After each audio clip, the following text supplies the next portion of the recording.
Հարգելի Տիկին Մոսյան, ես ձեզնից եւ ձեր որդուց ներողություն եմ խնդրում այն էմոցիաների համար եւ հույս ունեմ, որ առիթ կունենանք նորից մետրոյում կամ որևէ տեղ հանդիպելու ու հանգիստ խոսելու։ Իմիջիալոց ես կուզենամ այդ խոսակցությունը տեղի ունենա եւ ես ուզում եմ Ես գիտեմ, որ դուք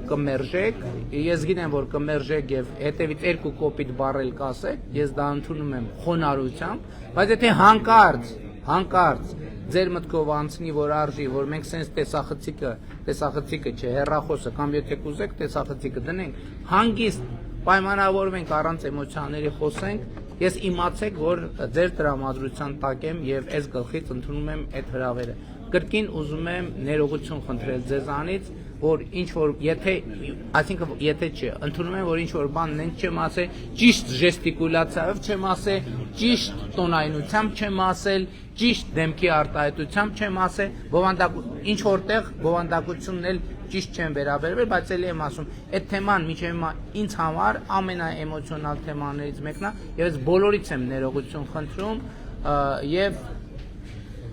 նույնիսկ ինքս ինձնից եմ ներողություն խնդրում, որ չեմ կարում այդ թեմայով բան անեմ։ Բայց ես ընդունում եմ, որ այդ թեմայով պետք է հանդարտ խոսակցություն տեղի ունենա